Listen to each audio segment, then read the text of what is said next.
Hi team, we're just getting set up here. I'll have it posted soon and we'll be with you very shortly.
Morning everyone. We'll be going live in 7 minutes 27 seconds.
Good morning everyone. We hope you're all well today, and welcome to Prescribing Masterclass 6.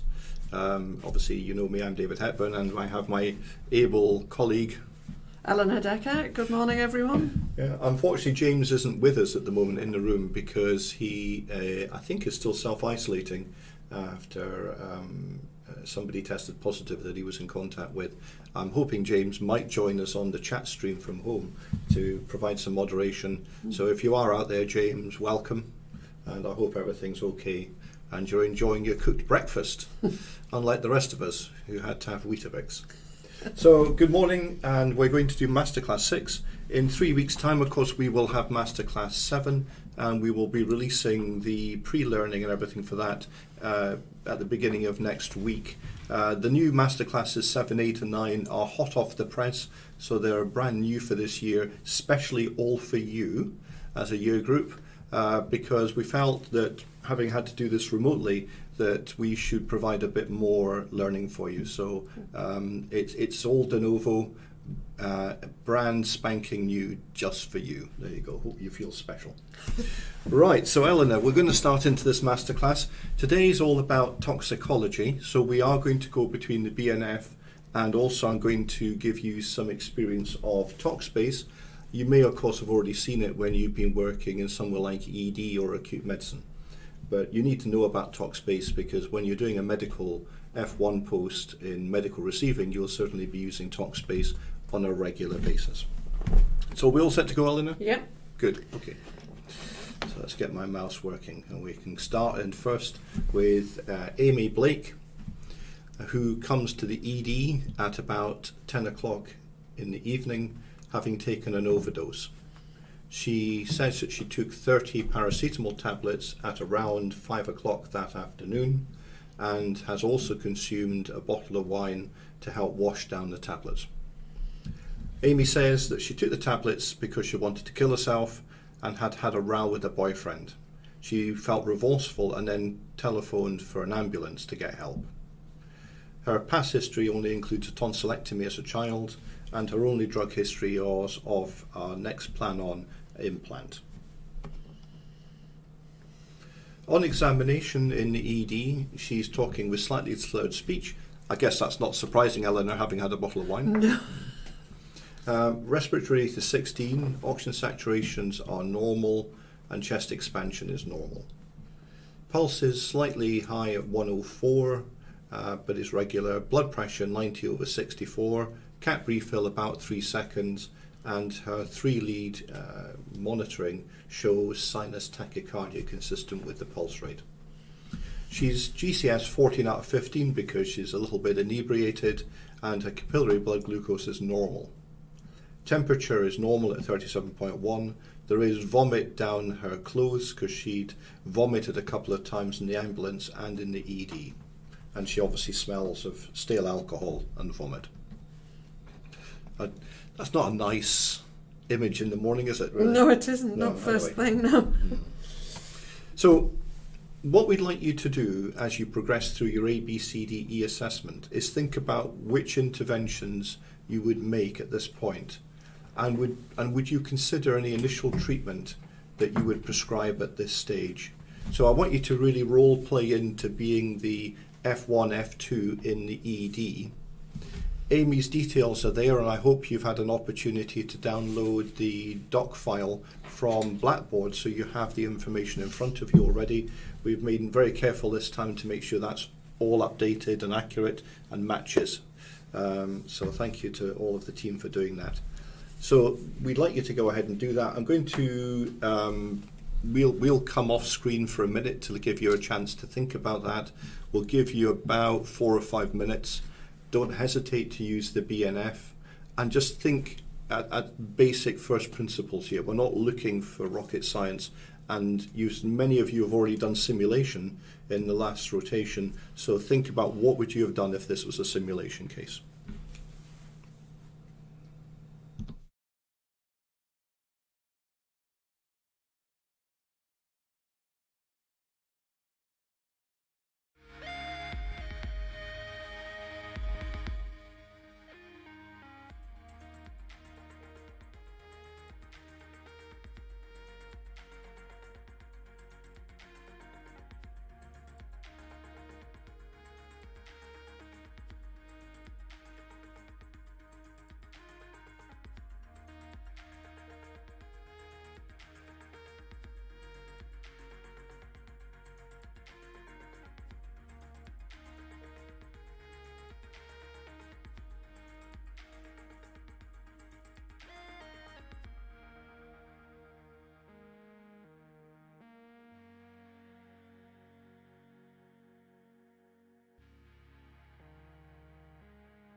And we'll make So sure, while you're all thinking, Eleanor has decided to give some IV fluids. We do hope you'd thought the same. I think you did that, Eleanor, because you felt that she'd vomited a few times, a little bit tachycardic, little bit slightly hypotense. low blood pressure. Yes, Yeah. exactly. So we thought it'd be kind to give her some IV fluids. So Eleanor's going to write that up. I hope you thought the same. Which fluid are you going to use? What am I going to use? Well, no, asking them. Oh, asking which them. fluid Sorry, they're yeah, going yeah. to use. I'm not going to say at this stage. No, you're going to make a decision and write it up. Yeah. Yeah, good. So think about what other things you would also be doing. So, of course, under A, B, C, D, E, when you get to C, remember that C includes cannulation, and as you cannulate, you should also take your bloods. So in an exam, if you get asked which bloods to take, don't just say routine bloods. We want to know whether it's a biochemical profile, U's and E's. Are you going to do a venous blood gas? Are you going to take a coag, a full blood count? Are you going to do a laboratory blood glucose? Are you going to take anything else in this particular situation which is relevant to this overdose situation? Yeah, because if they're more specific, it gives some information about how they're thinking, doesn't it? Rather than just a blanket, just do blood tests. Well, they're going to be doctors in exactly. In August, so Yeah. they need to be very specific, because you can't sort of order on the electronic ordering system bloods. You have to actually order the specific bloods. Yeah. So I'm going to go for, shall we tell them now? Because they should have had time to think So about it. what are you going to give Eleanor? I'm going to go for sodium chloride. Right. I kind of favour that as my... But that's one of the two fluids, isn't it? Yeah. For as a, treating hypovolemia. correct. So the NICE algorithm 2 from IV fluids in adults from NICE.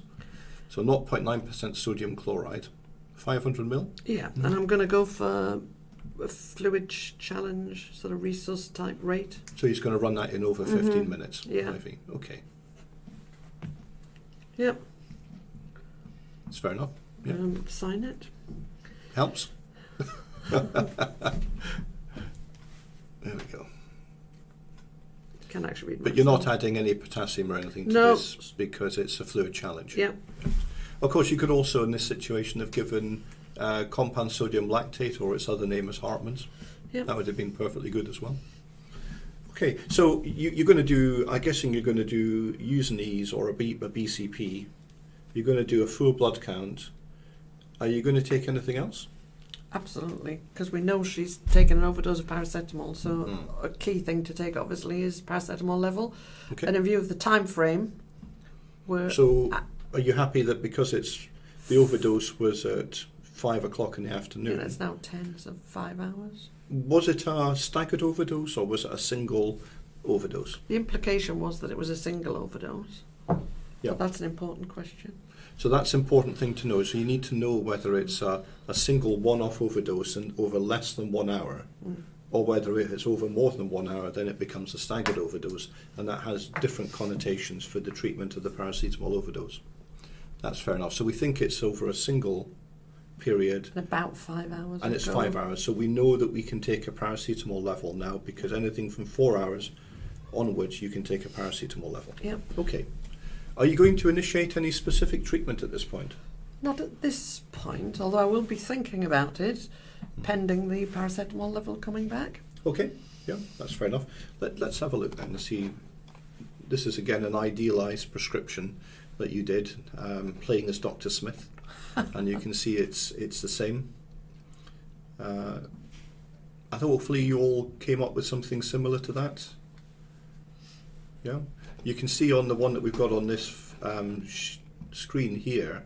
This is an older fluid chart. You can see on Eleanor's fluid chart. Yeah, there's a few. Sorry, I'm just going to. So that's Eleanor's fluid chart. You can point out the allergy status, which you haven't filled in. Yes, that's true. So you should fill that in, Yeah. because technically the nurse wouldn't give the fluid Without unless the- you filled in the allergy status. Yeah. So while Eleanor's doing that, I'll show you the one that Eleanor did before, which is an older fluid chart. This one doesn't have the allergy box, but if you've got an allergy box, please make sure you do fill that in, because after all, IV fluids, depending on what you give in the IV fluid, could also cause an allergic reaction. That's important to know.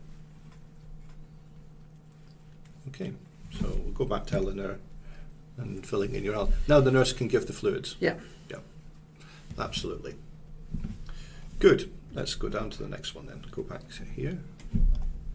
So we'd like you to calculate how much paracetamol has been taken in milligrams per kilogram and ask yourself the question, is this a potentially significant paracetamol overdose? Now, before we go there, what I'm going to do is just bring over the BNF over to here so we can have a look at that briefly. And I'll move it down so we're not so much over the top of it there. I've zoomed this up so you can see it, but let's search for overdose.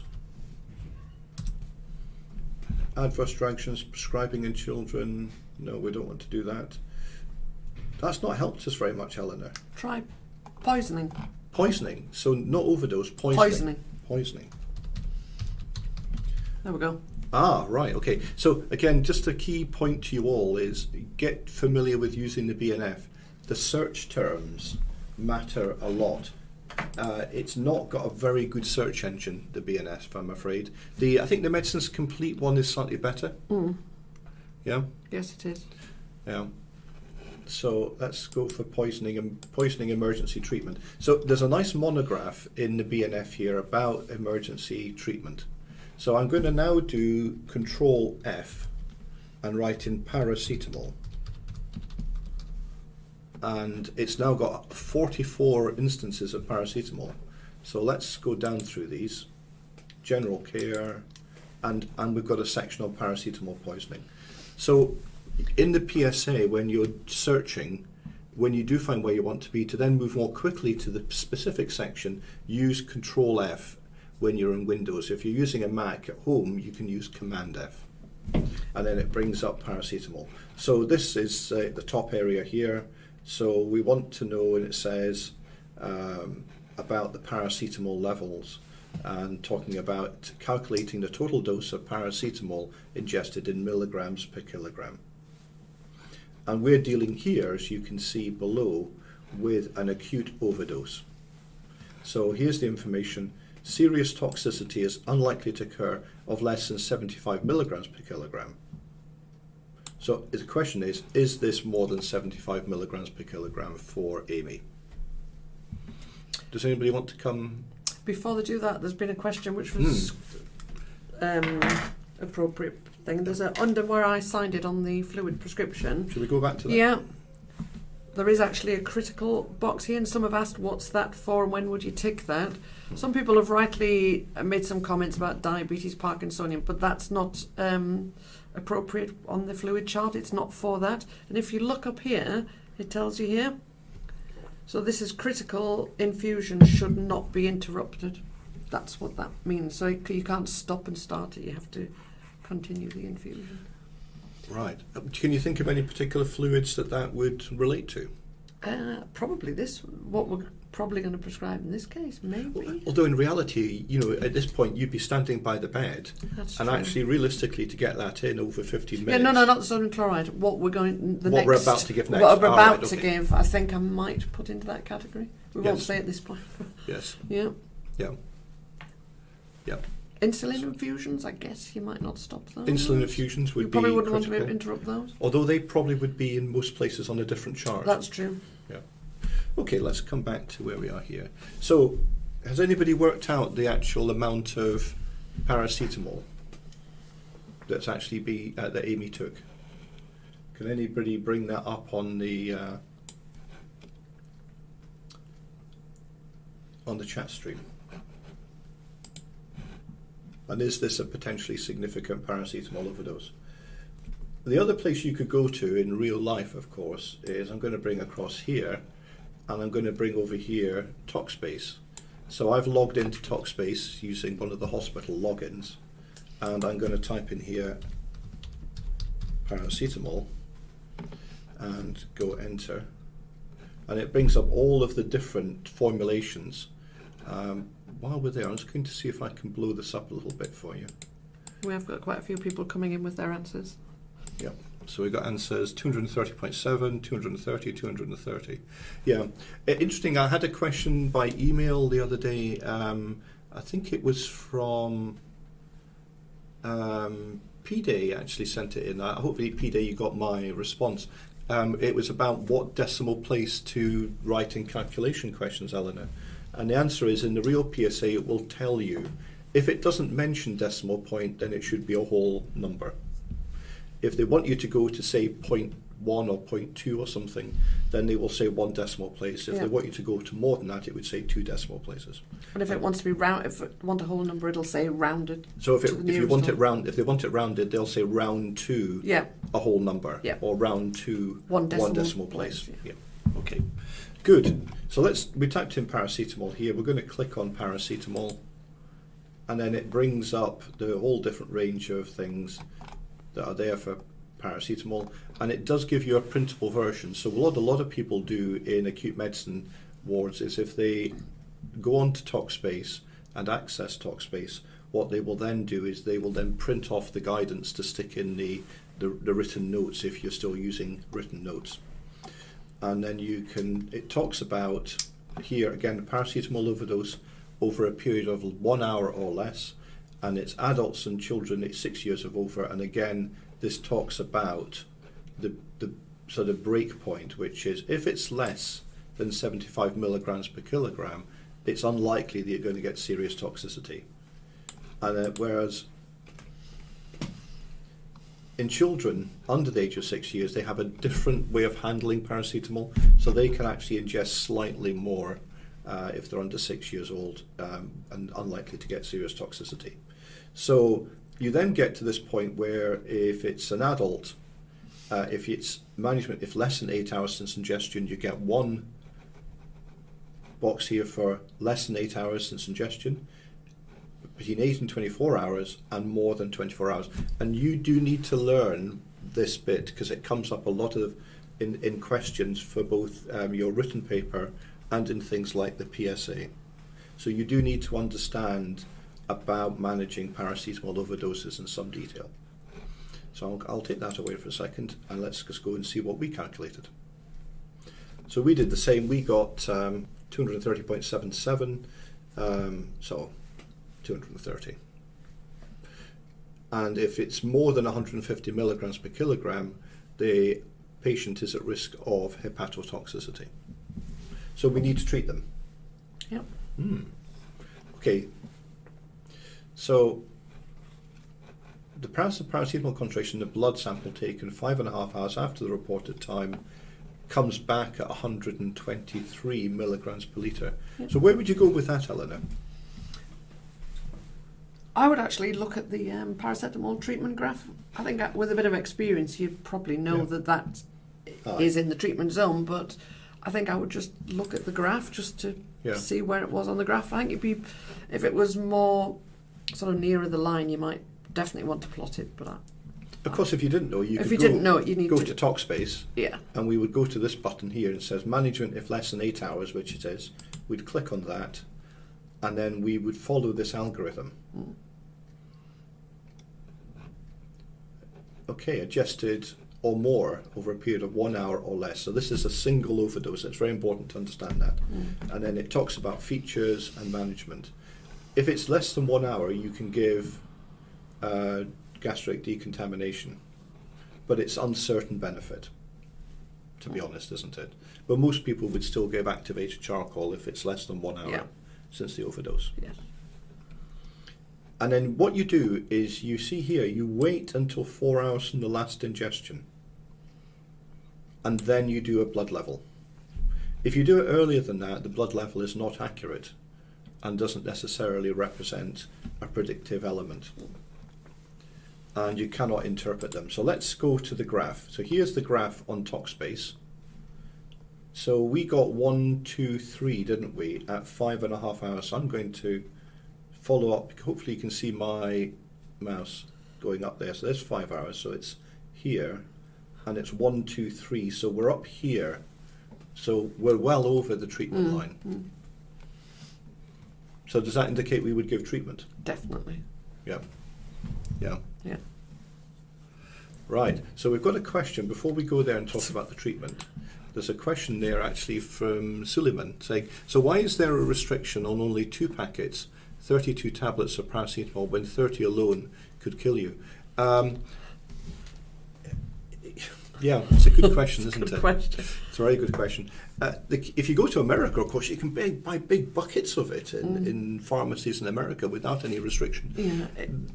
The truth is, when they brought in the actual purchasing limit, and the key point there is it did reduce the death rate. Yes, there it is did. good evidence that it did. So restricting the purchase of paracetamol to only 2 packets has actually reduced the death rate from paracetamol overdoses. Yeah. Because most paracetamol overdoses are impulsive rather than premeditated, deliberate. Yeah, I think the main problem is because paracetamol's on the general sales list, obviously you can buy that at anywhere and at a supermarket. And I think the thought was a packet of 16 would give you a couple of days of analgesic dosing, but they felt, well, let's try and restrict it, make it slightly more difficult for people to take a massive overdose. I think that's also why you find lots of tablets are in blister packs. Yes.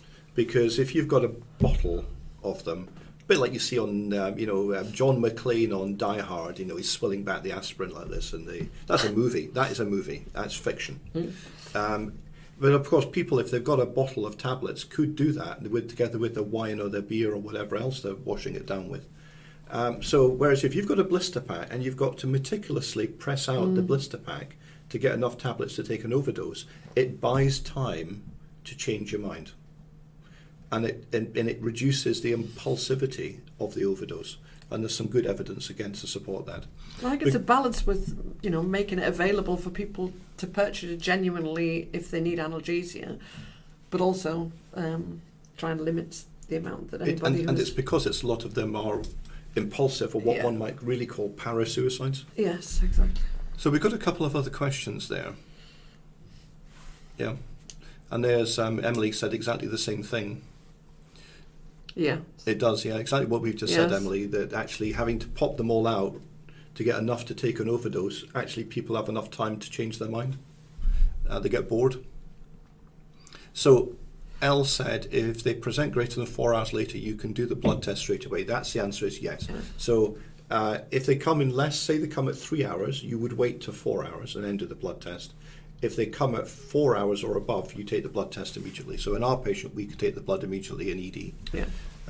Absolutely. And that when we asked you about what interventions you would make as you're going through A, B, C, D, E, I think that is what you would do.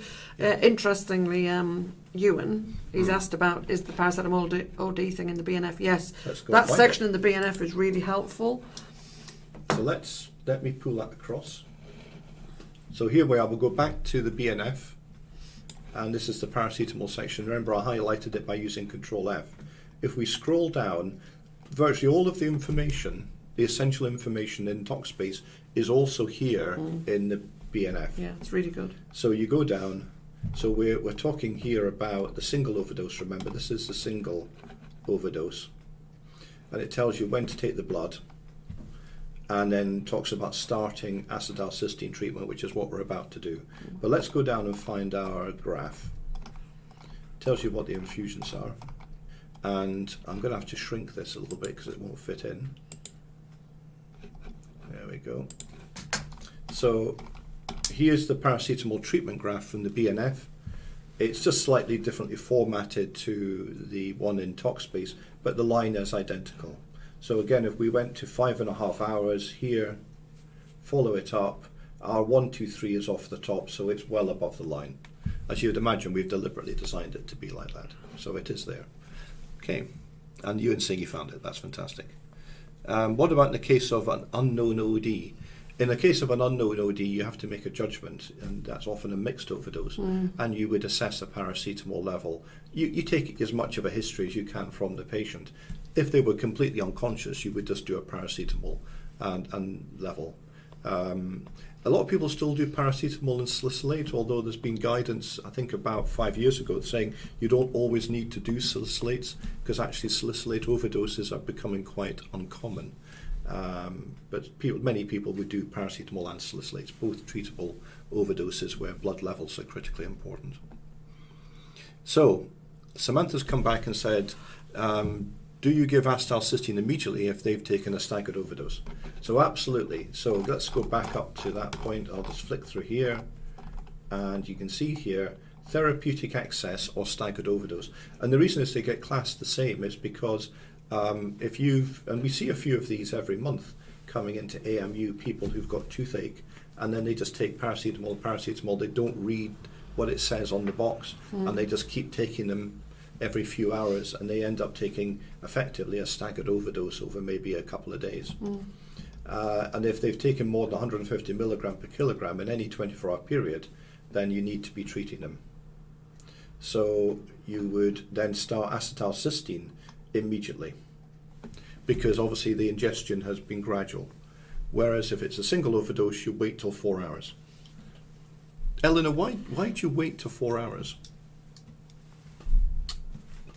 What to So why not give acetylcysteine immediately to somebody with an immediate paracetamol overdose? Well, there's risks with acetylcysteine, isn't there? It's not without its risk, any other agent. So they may be below the treatment line. They may be below the treatment line, yeah. Okay. But the other thing is also you have your own supplies of glutathione. Absolutely, yes. So in the initial few hours, you actually have your own glutathione, and it's the acetylcysteine that's used to then donate to create more glutathione. Yeah, that's right. So actually, you in the first early periods, you won't be actually converting into the toxic metabolism. Yeah, because that's the third pathway. So there's two other pathways, and the third pathway takes a little while for it to become saturated. Yep, that's it, right. Good. So we've decided a single overdose. We're above the treatment line, so we now want you to prescribe the antidote, which is acetylcysteine. Just so you know, it's no longer called N-acetylcysteine. That's the old name. It's now just called acetylcysteine, if you're reading any of the older textbooks. Yeah. So we'd like you to use your fluid chart Yeah. to prescribe acetylcysteine for this patient. Now, the hint here is to give you guidance. If we go to, again, paracetamol in the BNF, you can obviously go to TalkSpace, but you won't have access to that in the exam. But you can see that it's made up of 3 infusions. A first infusion shown here, a second infusion shown here, and a third infusion shown here. Now you can calculate it by going to and look up the actual dose of paracetamol, of acetylcysteine for a paracetamol overdose by typing in acetylcysteine into the BNF. But we suggest you use these charts instead, because they've taken a lot of the mathematics out of it for you and just giving you weight ranges. So it's very, very important that you just follow the weight range. You know what Amy weighs. Do you remember how much did she weigh, Eleanor? 65. 65. So she's in this band here. So you just have to think, how am I going to prescribe acetylcysteine on the drug chart? So again, we'll put the music back on at low volume for you so it doesn't irritate you too much. But it just means you know we're still here. And we'll give you, let's give you 5 minutes to write up the acetylcysteine. Yeah. Again, any questions, put them in the chat stream and we will respond to those. Can we just clarify something that I wasn't listening intently because I was concentrating on what I was going to do next? If it was a staggered overdose, you actually do treat straight away, as opposed to the therapeutic excess. Yeah. Yes. Yeah.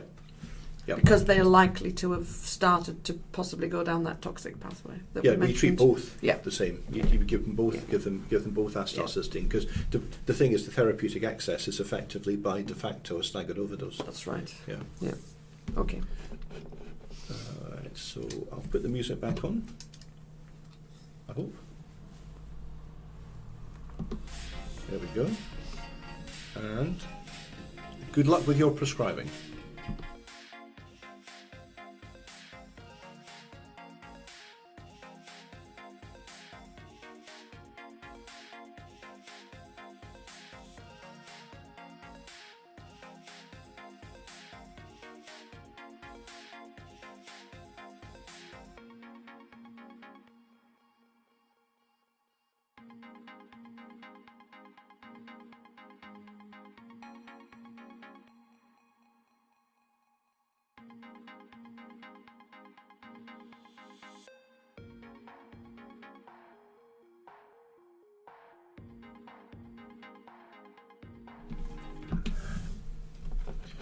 just while you're writing your prescription, I just thought it worthwhile, rather than you just listen to our music, to instead show you what happens if you go to acetylcysteine.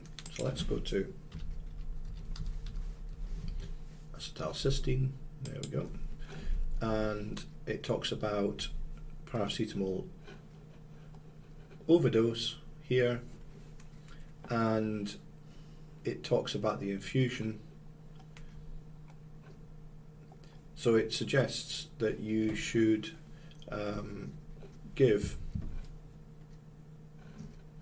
150 milligrams per kilogram over 1 hour, administered in 200 mils of glucose 5%, then 50 milligrams per kilogram over 4 hours, which is the second infusion, and that has to start immediately after the first infusion is completed, so there's no gap.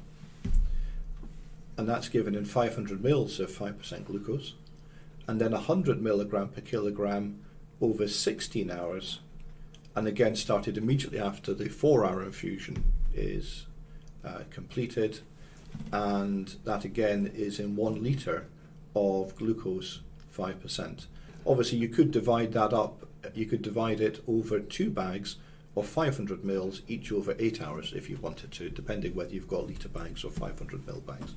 So you can see for this you'd have to do a drug dose calculation based on the kilogram body weight. So in clinical practice, to make life easier for you, we really do suggest instead that you use these tables. The tables are designed to make your life easy, Yes. and to reduce any risk of calculation and drug errors.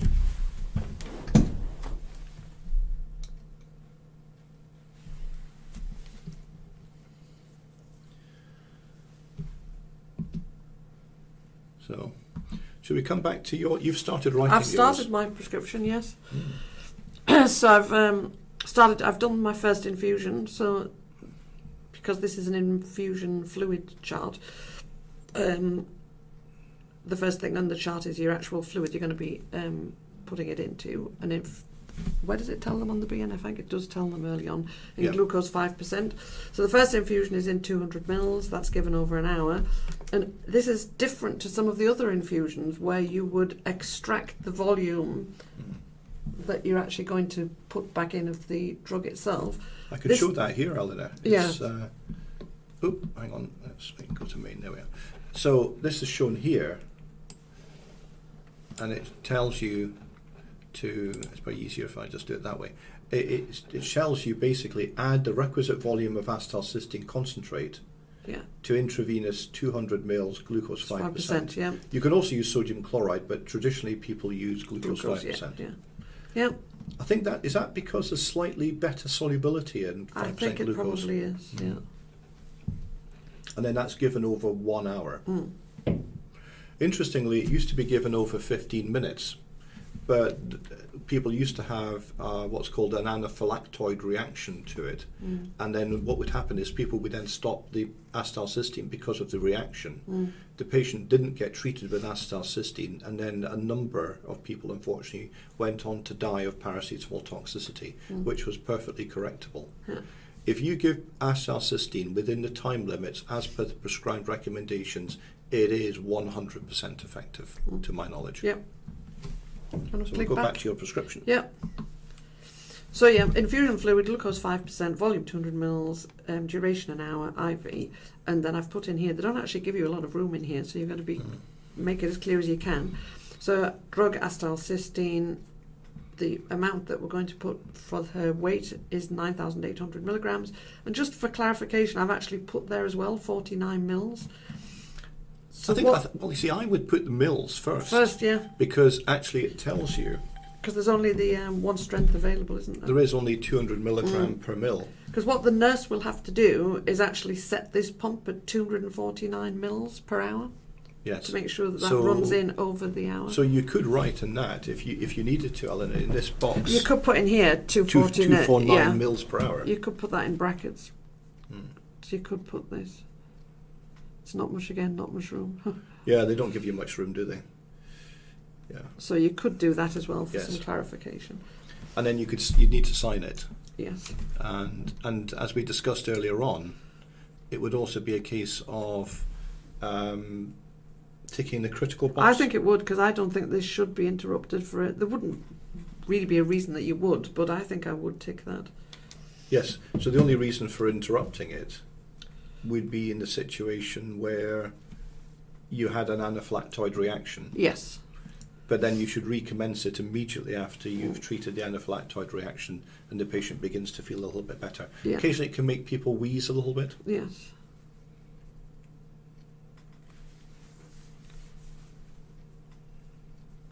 So I'm writing up my second bag now.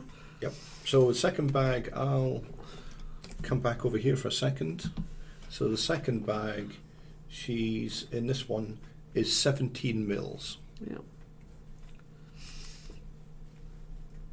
And actually the reason that it gives in mils is I think they're really trying to tell you they want you to prescribe it in volume. Yes. Rather than in milligram amounts. Again, it just minimises the risk of error, even from the administration point of view, doesn't it? Yes. And then the third bag. Yep.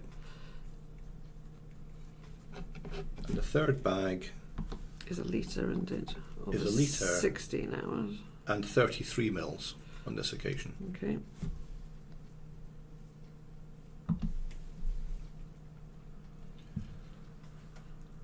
Let's do it this way around for this one, just for... Because I think that's actually what the BNF wants you to do. Yeah.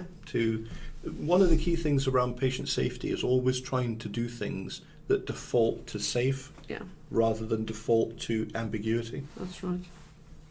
It will keep you safe in your careers going forward because, to be honest, you won't just be dealing with this patient, you'll be dealing with maybe another 12 or 13 patients. Yeah. Maybe in your area you may be trying to admit up to 2 people an hour in acute medicine as an F1 and be dealing with other issues like results coming back, phone contacts, questions from the nurses, people becoming acutely unwell.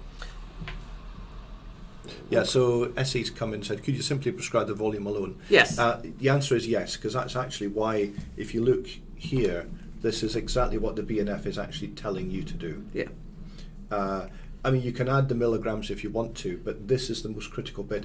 Acetylcysteine, if we go forward to acetylcysteine, and then I go to medicinal forms, and we go solution for infusion,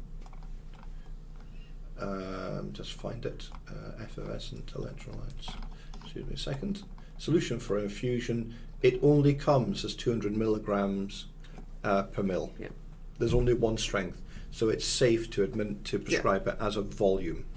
Just another thing that's worth adding, what you may be asked to do, because the nurse might just ask you to double check what she's worked out. So it becomes, this one's easy because she gives the 249 per hour, you just add the two together. But now you've got a calculation step in here. So you're giving 517 mils over 4 hours. Yes. So she might just ask you, oh, can I just check what I've worked out? I need to set the pump at this. Is this right? Yeah. And I think it's 129 mils. Yeah. I mean, let's be honest, as long as it goes in at 4 hours, and if it's 4 hours and 1 minute, it doesn't really matter. No. Key thing is that the bags, 65 mils. so as soon as that bag runs out, the next one gets put up with no interruption. Yeah. But she might just ask you to check. Yeah. She's running it at the right rate. So I'm just going to flick this with your hands out the way, because the autofocus has somehow managed to go out of focus. Go out of focus. Hopefully you can see that all there. Nice and easy for you. And I don't know why it's done that. Camera's playing up here. So Ali said, is there a time to be administered so all 3 infusions wouldn't be given together? So on a fluid chart, the nurses will always give the first line first, the second line after the first line is finished. If you want 2 fluids to be given together, you have to give a verbal instruction to the nurses. So these can't all be given. So the nurse would give this one, then that one. Try and get the autofocus. There we are. That's it. It's coming. So they would give that one, and only when that one's finished would they then give that one. And then when that one's finished, they would then give that one. If you were trying to run, say, cannulas in 2 arms, so you were trying to run a cannula in this arm and a cannula in that arm, and you wanted fluids running in both, I would actually write next to the fluid left arm, right arm, or line 1, line 2, and be clear about how you want it administered there. So again, let's have a look then. Lucy is saying, please can you refocus the camera? Yeah, sorry, I'd noticed that as well. We'll bring it back up there. We've now refocused it. I think it was trying to show you Eleanor's hands in preference to that. Sorry, Lucy. And Ade said, when prescribing the first infusion by milligrams, why is the acetylcysteine 9800 instead of 9750? Oh, they're picking up on you here, Eleanor. No, that's right, because that's 49. 49 mils. Is that 49? 49 mils. So we think Addie's made the wrong calculation. 49 mils by 200 Yeah. is 9,800. Yeah. Absolutely right, yes. Yeah, I think it's right. Yeah. The reason is, if you calculate it If you've by gone the 150 50, per kilogram, it'll be different. yes, but we don't want you to do that unless the PSA asks you to actually calculate it, and they will give you the values then for calculating it. But if you were to be asked to, say, prescribe this as a prescribing question in the PSA and in real life, please go to the chart. Don't do the calculation. Yeah. So I've based this on... Yeah. Yeah. Yes, Eleanor did. Thanks, Naomi. Yeah. You're well defended. Thank you. Well defended.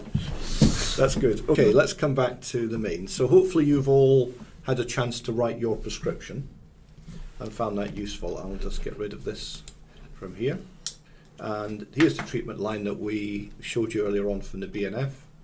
And as we said, at 5.5 hours, we're well over the line here. The next one. And then, yeah, it shows you there where the X is off the scale. In general terms, at 4 hours, it starts at 100.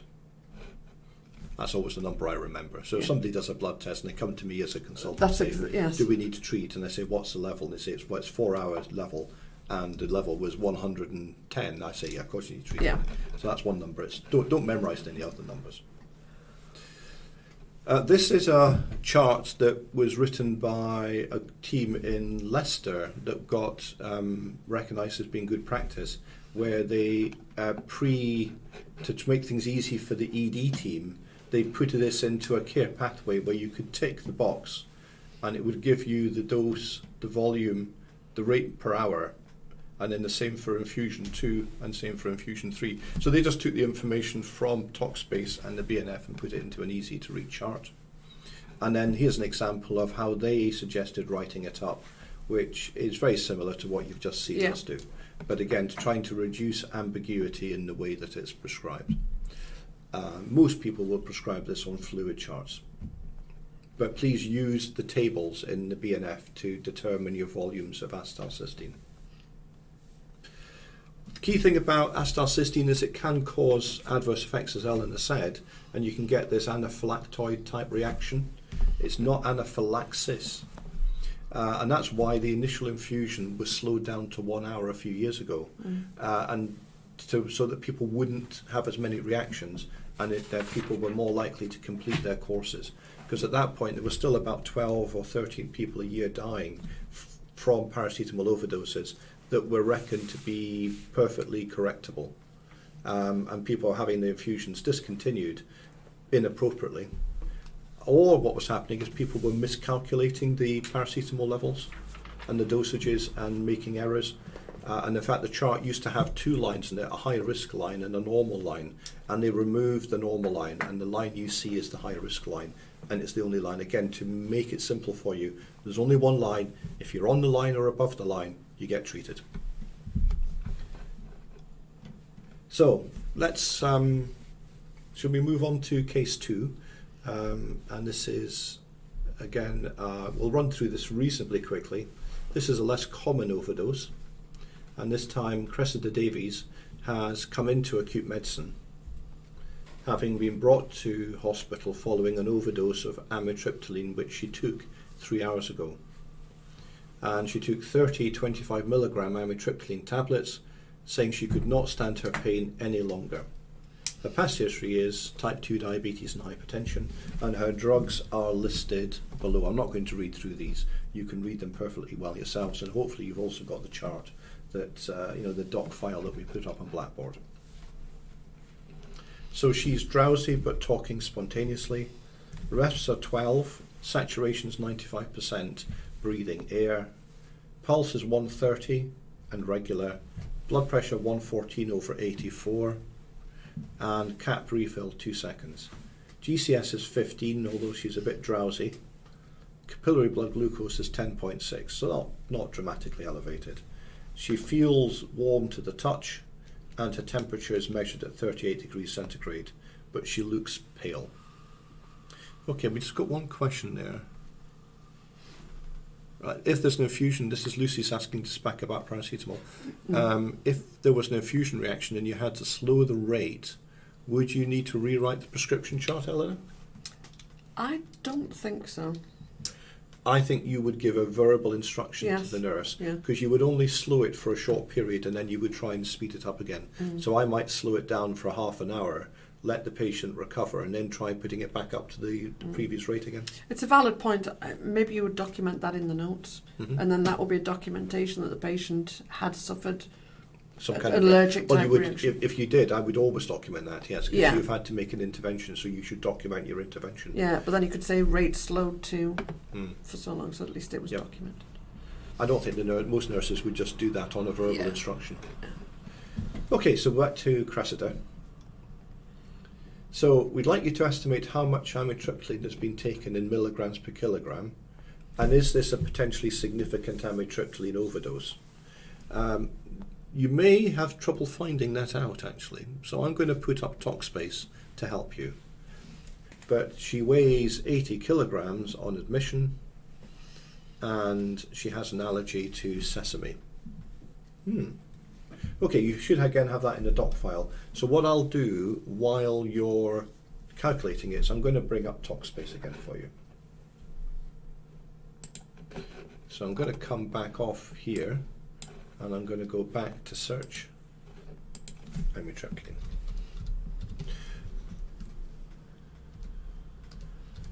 I always get mixed up with this amitriptyline, how to spell it, where the Y goes, the Y's and the I's. Yeah, amitriptyline. Yeah. Okay.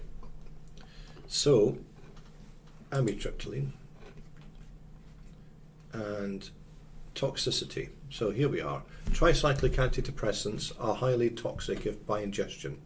Fatal cardiac arrhythmias may occur soon after ingestion. Well, now I'm worried. Now I'm worried. Okay. So it says here, ingestion of 15 milligrams per kilogram would be expected to result in serious, potentially life-threatening symptoms. And interestingly, if this was a child, 1 or 2 tablets may be sufficient to achieve this dose. And it shows here that a death is reported after ingestion of only 600 milligrams of amitriptyline by an adult. Okay. And our patient's taken more than 600 milligrams. Yeah, but here's somebody surviving with 4.25 grams. Gosh. So it just shows you there is individual difference between the response of different patients. So it's a problem. Right.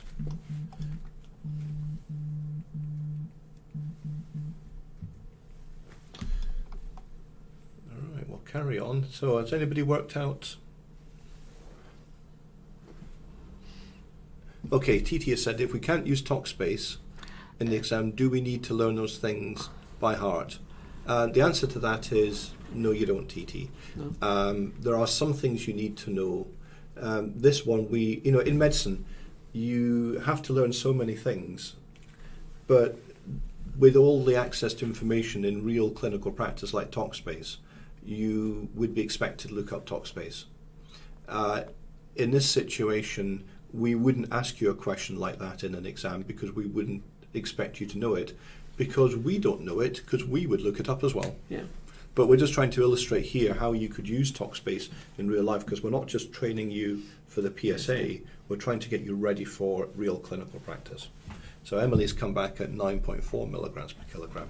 Fair enough. So it's below the severe toxicity level,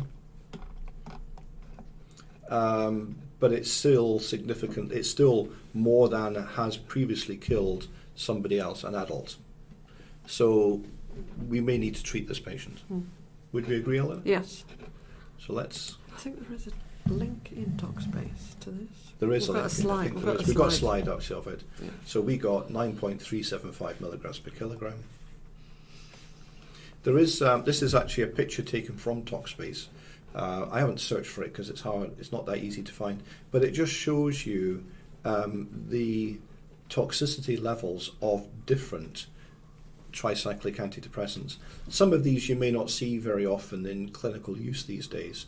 Nortriptyline was a particularly nasty tricyclic. Yeah. I don't think it's commonly used these days. No. In fact, most tricyclics are not commonly used these days as antidepressants. Amitriptyline is probably more commonly used these days as an adjunct for analgesia in things like neuropathic pain. But it's just to recognise these used to be a very significant problem. They're less common these days, but we like you to know about them because, again, questions come up in exams. And it's a good case in point of how to manage an overdose. So there we are, amitriptyline shown there. So would it be appropriate to give activated charcoal, Eleanor? What was the time scale? 3 hours. No. No, are you absolutely... But I always thought that tricyclics delayed gastric emptying because of their anticholinergic action. To some extent, but I think 3 hours is quite a long way in, okay. I would say. So instead we can come to TalkSpace. And let's just come down now. It talks about management. It talks about cardiac arrest immediately because that's actually a real problem. Interestingly, it notes here that in mixed overdoses don't give flumazenil for benzodiazepines. It's interesting because often people who take overdoses of things like tricyclics would also often be taking things like benzodiazepines. So it's just an interesting reminder there about no to flumazenil in mixed overdose. So again, it shows here benefit of gastric decontamination is uncertain. Activated charcoal by mouth within 1 hour of ingestion. Okay, so yes. We're at 3 hours. So 3 hours, I think it's well beyond the hour, isn't it? Yeah. Okay, so there's an interesting question there from Hannah saying, does TCA cause hyper or hypothermia? BNF says hypo, but anticholinergic toxidrome causes hypothermia, as this patient has. Yes, interesting. You do get... You can have both, actually. Yes. Not at the same time, obviously, but in different phases of the overdose, you can get both. And I think you've got other mechanisms come into play as well. It's not just the specific anticholinergic, is it? No. It's other effects on other transmitters that might change the symptoms you see. Apart from the fact that the one of the major side effects of tricyclic overdose is fluid-resistant hypotension. Yes. And in fact, it can actually be resistant to inotropic support. And actually, the hypovolemia will cause, or the low blood pressure, it's not hypovolemia technically, it's just poor cardiac output. Intractable hypotension causes hypothermia as well. Okay, so this is nasty stuff. Yeah. So we wouldn't give activated charcoal. There we go. Only within 1 hour, and that's a general rule of thumb for all activated charcoal. Important thing to remember, there are again questions in the question banks about do you give activated charcoal or not. It's often put in as a distractor, so it's important to know when to give activated charcoal. That's the one that you could potentially get in the PSA. There's a best of 5 question, so there could be given a scenario of a tricyclic overdose with a time scale within the case scenario, and then best of 5 what you're going to do first. Could be something like that. Yeah. Good. So we're going to have a look at her ECG. They should have, because that was in the hard copy. It was in the hard copy, so hopefully you've seen it. So we would normally, in clinical practice, if we were face-to-face with you, get you to report this ECG. I always like ECGs. I think it's important that you are prepared to do basic ECG reporting because, number one, you will get ECGs potentially in your written paper, but number two, it's a key skill for an F1. As well as the fact that you can actually get ECGs in the PSA. Yes. So key skill. I'm not going to ask you to report this and give you questions. I'll just talk you through it. So just remember you need your system for ECG reporting. So I would always do things like check the name, check the date, check the calibration. You can see here the millivolt calibration here, which should be 1 centimeter, which it is. and then also the rate, which would normally be written at the bottom, which should be 25 millimeters per second. And at 25 millimeters per second, that then means that this is 10 seconds long. So let's look. So what's the rate?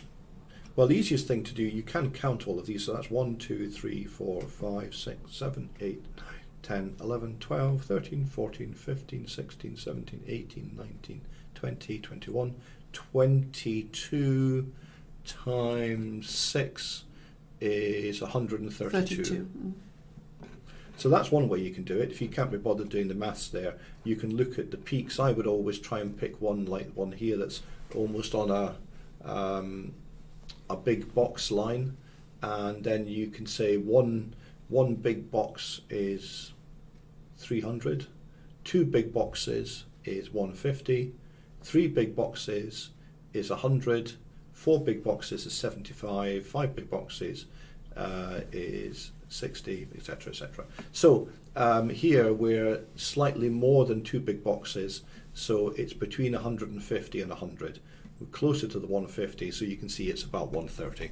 So you could judge it that way, but that only works if you've got a regular rhythm.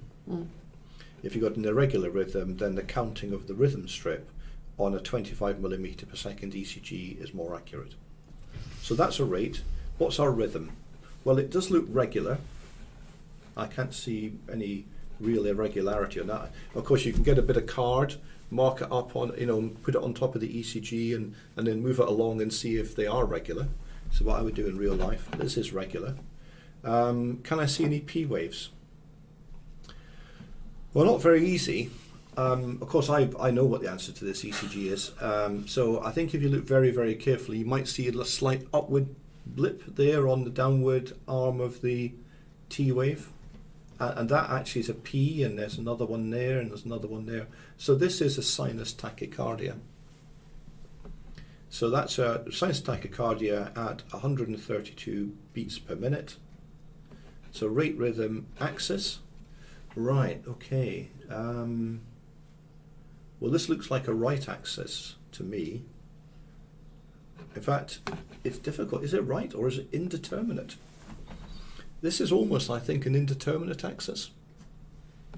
You know about your reaching and leaving, that, I don't know which way you do your axis, but basically you've got, it's more downward in 1 than it is up, it's more downward in 2 than it is up, and it's upward in 3.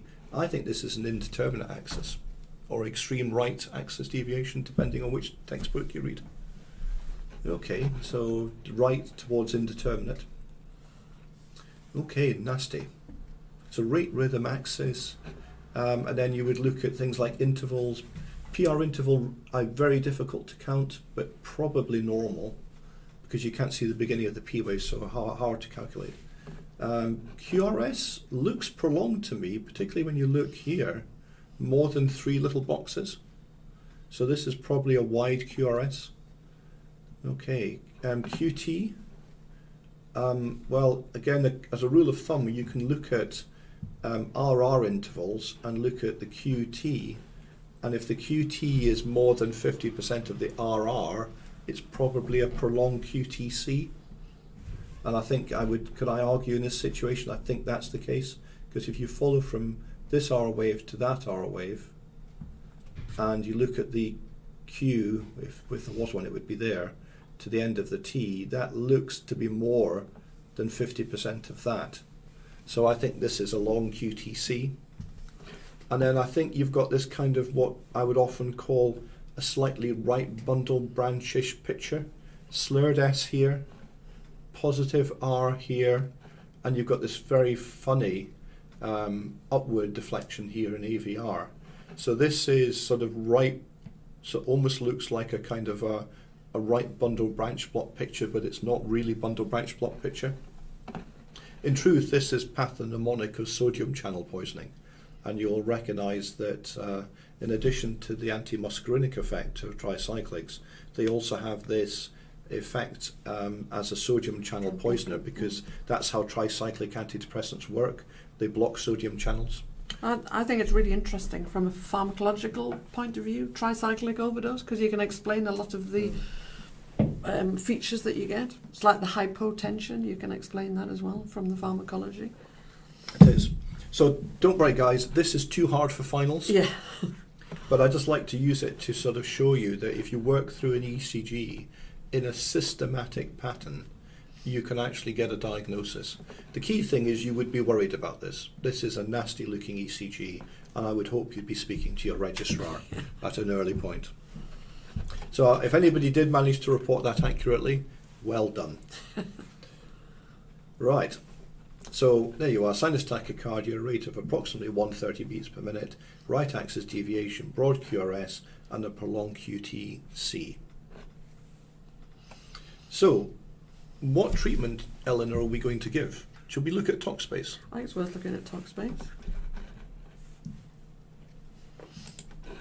So, we've decided not to give activated charcoal because it's over 1 hour. Can you just stop at that point? Because there was actually an interesting question from Ruxana, which I think is right, saying, in practice, do you get many people who actually are admitted to hospital and clerked within an hour? And I would think there's less rather than more. I think that's very unusual, I would say. It would be unusual these days. Yeah. It's more likely to be the person who takes an overdose and immediately regrets it and dials for an ambulance, or immediately jumps in the car and self-presents to ED with an overdose, and then you might well have somebody less than 1 hour. Yeah. So I think it's unusual. Yeah. And to be honest, Roxana, charcoal's horrible stuff. Have you ever seen it? Carbo mix comes in a bottle and you reconstitute it with water, and it literally is. It's like the stuff you scrape off the bottom of your barbecue. Yeah. It is just charcoal. The question is, Eleanor, they call it activated charcoal. Does it sort of zapped or something to make it activated? Yeah, it is actually treated so that it actually chemically treated so that it's more adsorbent. Yes, so drugs that stick more to the actual. So at a microscopic level, they've almost created a greater surface area on the charcoal particles. So it's got little dimples in it, increases the surface area, so it's more likely to absorb toxins. That's what I mean by activated. Is the ambulance crew allowed to prescribe charcoal? It's a good question. I don't think so. I don't think they are. Because there's a risk of things like aspiration, so no. So I think the answer, we don't think so, Danielle. Now, let's come down. So we've done our 12 lead, and we've checked the rhythm, we've checked the QRS duration. I'm going to blow this up a bit. Hopefully, you may not be able to see it very well, depending on your size of your monitor. So we've checked the ECG, and it says click here for further advice. Oh, right, okay. I'm going to click here for further advice. Oh, and it tells me how to read an ECG. Talkspace is wonderful. Isn't it wonderful? Right, let's come back to here. So this agent is cardiotoxic and causes QRS prolongation and ventricular tachycardia. It says in adults, consider immediate administration of 50 to 100 mils of 8.4% sodium bicarbonate. That's what I was if the QRS is greater than 120 milliseconds, where ours was, or the patient is unresponsive to fluids for hypotension. Right, okay. So we're going to give 8.4% sodium bicarb. I was going to write that up. So we write this up. Yeah. Right. You guys can also think about where would you write it on the drug cardex. Yeah. So you're in ED, you want to give 8.4% sodium bicarb. You've spoken briefly with your registrar and they've said, yes, we agree with you. This is not a decision that an F1 would make by themselves. No. So let's come to Eleanor writing up. So I've already preempted it by writing my demographics, because I think I've done so many of these, I think you've got the idea of that. So I've written all of the demographics. Just one thing that I think is worth pointing out, it was a slightly unusual allergy, that she's allergic to sesame, and she exhibited anaphylaxis when she was exposed to the sesame. You might think, well, why is that important on a prescription chart? And it is because some drugs are formulated in different oils. So you can have sesame oil or arachis oil. Right. So it could potentially be a problem. It isn't in this case, but that's why it's important. So while you're writing that, Elle's come back and said about paramedics and saying that she's seen them do it in York. I think it may vary from place to place, but that's interesting to know, Elle. It is. It was interesting because, of course, paramedics, I think it can actually intubate, although I believe that they've been discouraged from doing that recently because there have been a number of instances of misplaced ET tubes. Certainly when I go to cardiac arrests, which luckily isn't very common these days, but when I used to go to cardiac arrests, if there was no anaesthetist present, I would put an iGel in, which is a form of LMA, laryngeal mask airway, which is very easy to put in because it's rigid.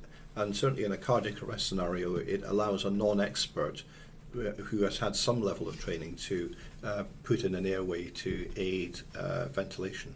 Okay, so I'm doing it on this section of the chart. So the once only? Because you can actually repeat it. So this would be a place where you could repeat it if required. And I'm just going to go initially for 50 mils. And you're doing that on the basis that you can always give another 50 mils. Yeah. Again, a principle in life is if you give something and it's too much, you can't take it away. If you don't give quite enough, you can always give a little bit more. Yeah.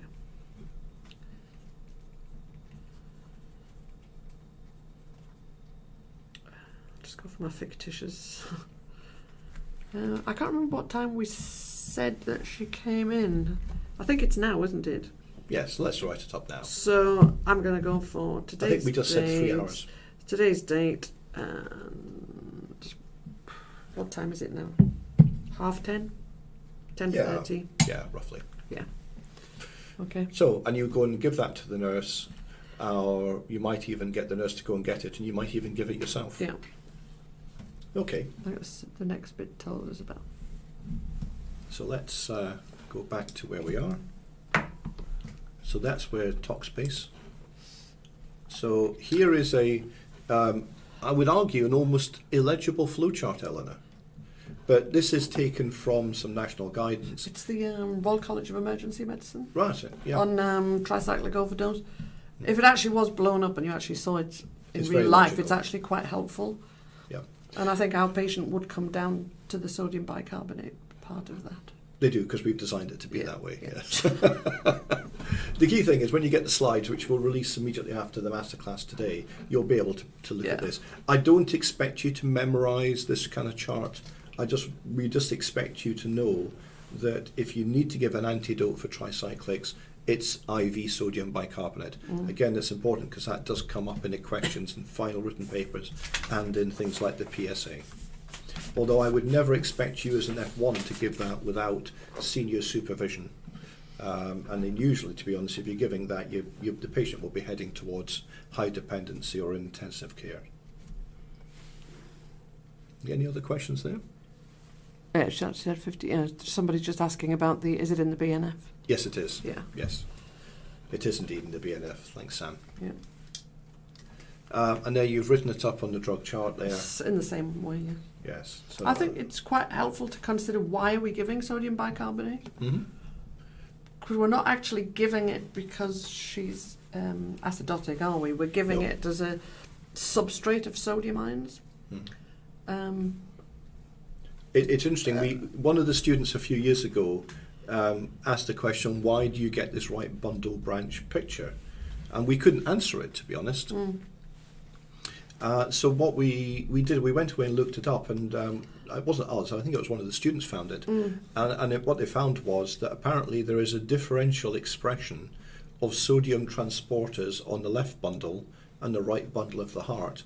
So the right bundle is more adversely affected by the sodium channel poisoning than the left bundle, hence why you get the right bundle type picture. And then giving back a substrate of sodium ions, as well as the change in pH, actually helps to partially correct the sodium channel blockade.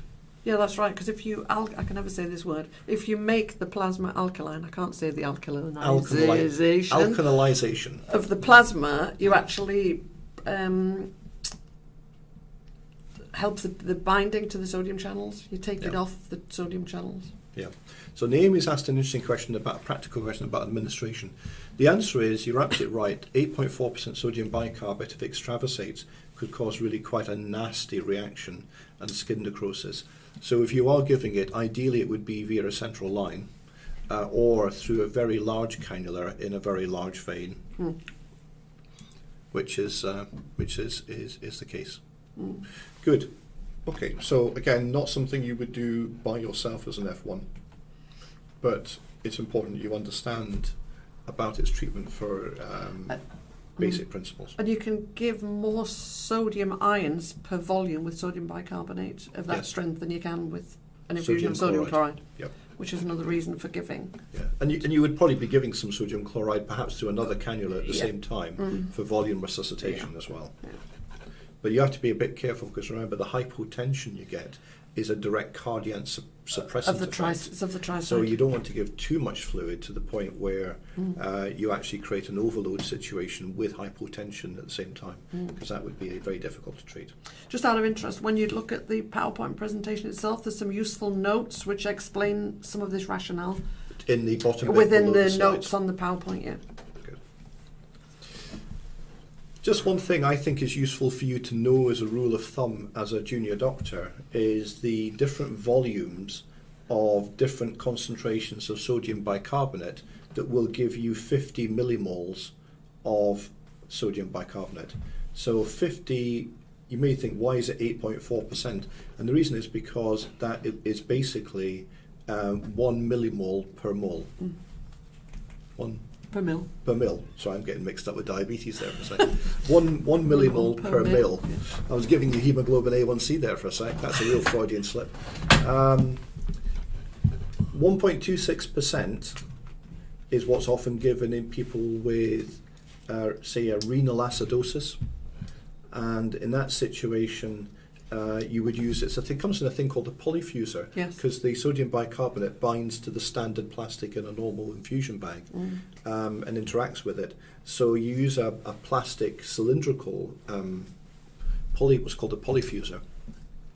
And one thing I always learned was that 2/3 of a polyfuser, which is 333 mils, because they are always 500 mils, is exactly 50 milliequivalents.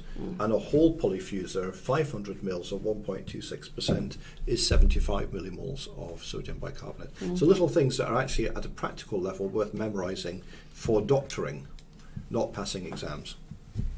That's doctoring knowledge. I think because there is such a risk of extravasation with the higher strengths.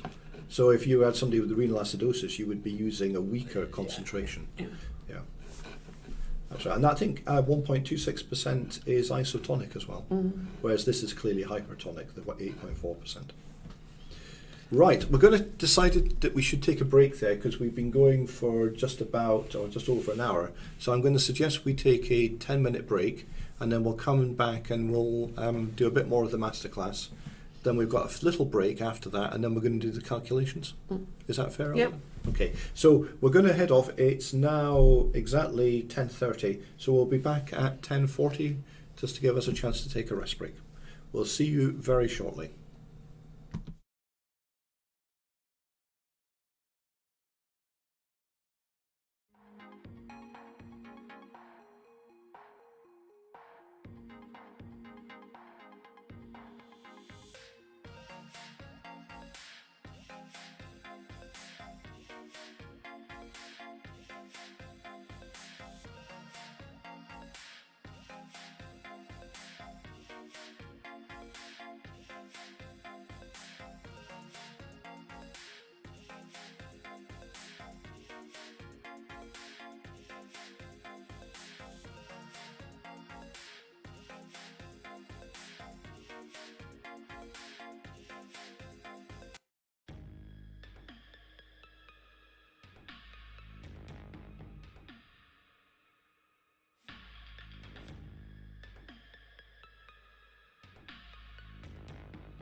Right, welcome back. It's 10:40 and we're ready to start again. So let's move on to the next case. You ready to go, Alan? Yeah, I'm ready. Fantastic. So this is about Rory Nicholson, who was born in 2018.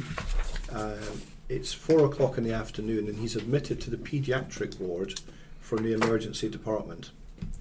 He was brought to hospital by his parents because they found him sitting next to an empty bottle, a 200ml bottle of Calpol infant suspension.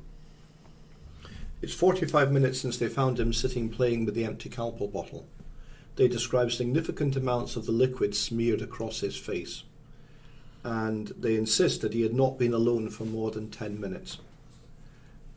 He has no significant past history or drug history, because after all, he's only just over 2. 2, yeah. On examination, he's crying, sitting in his mother's arms. Rests are about 20, SATs are 100%, pulse is 120, BP 103/54, can't refill 2 seconds. He's obviously alert and crying, and his temperature is normal. So again, can we calculate how much paracetamol has he potentially taken? And the hint here is, please assume that he has drunk all 200 mils of Calpol infant suspension. And the hint here is, be careful about the name of the product. So have a go at that. While you're doing that, I'm going to flick over onto the BNF for children to see what I can find at the same time.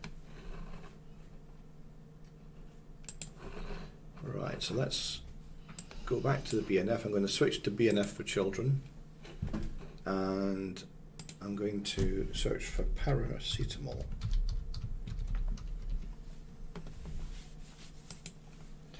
Right, paracetamol. Okay, medicinal forms. Oh gosh, oral suspension, oral solution. So tablets, no. Scroll down. What I'm going to do. Oh, do you think you should put in Calpol, just out of interest? Do you think I should just try, go see what Control that. F? Just Calpol.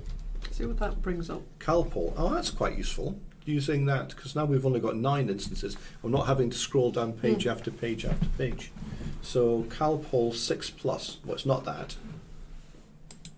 Calpol infant. There we go.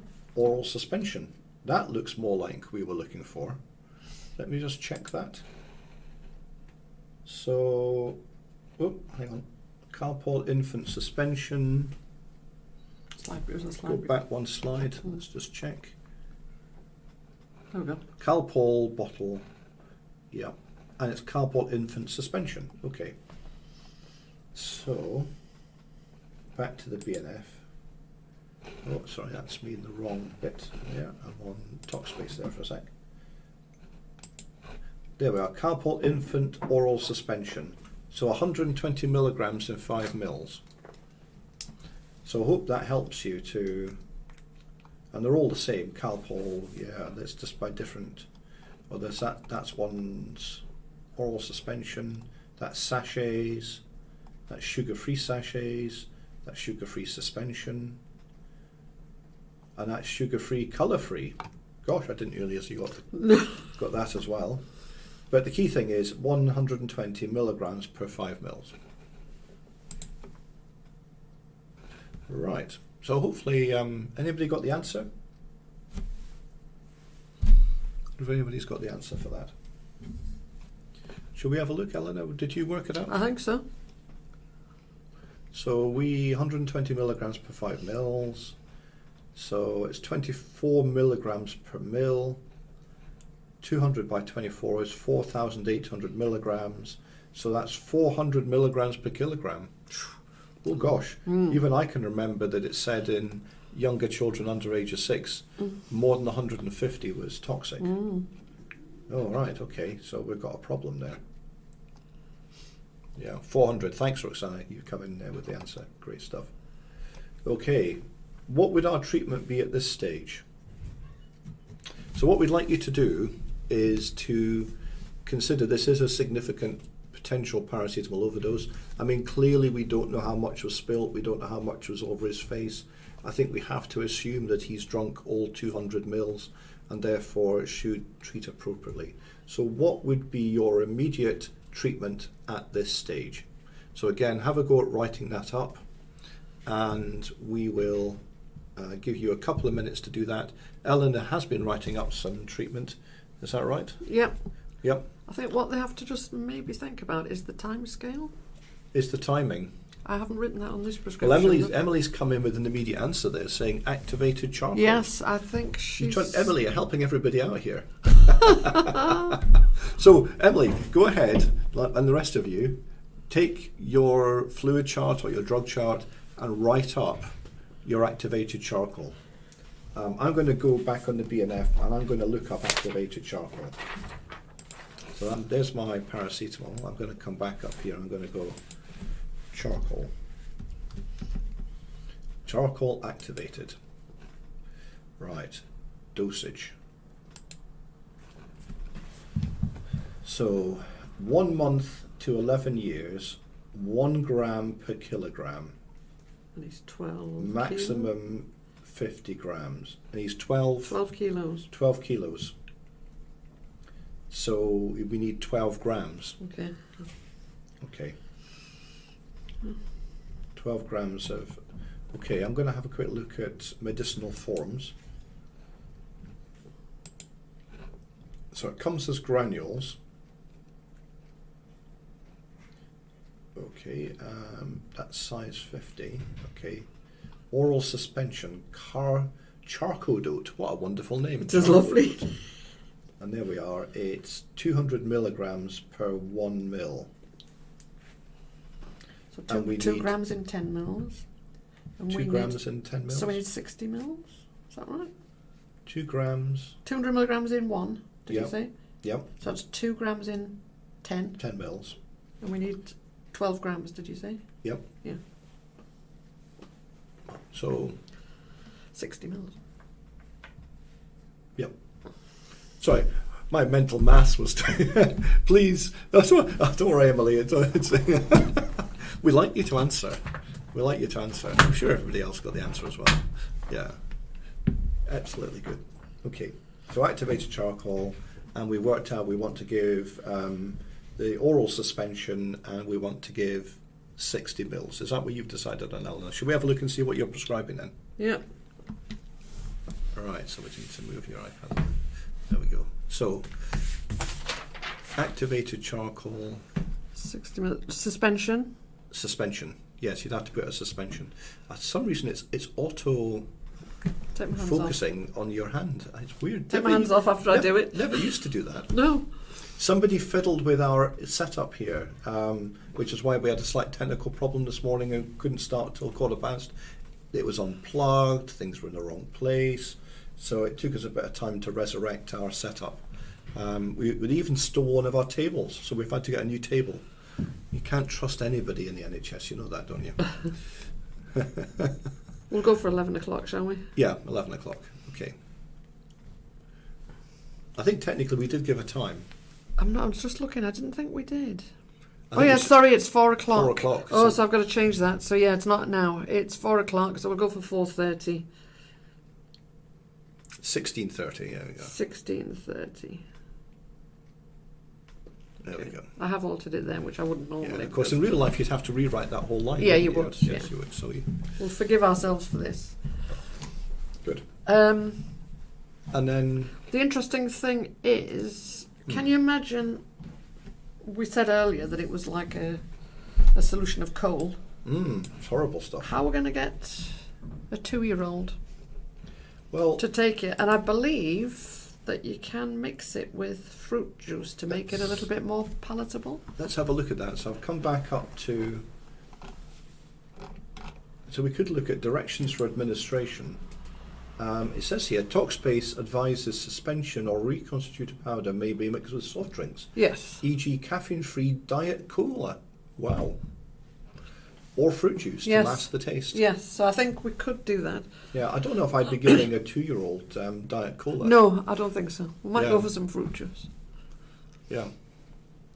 Now, The other thing that I may consider. Well, Emily's come back with some questions for you, Eleanor. Oh, Is it worth putting the dose in milligrams and the volume in mils? yes, actually.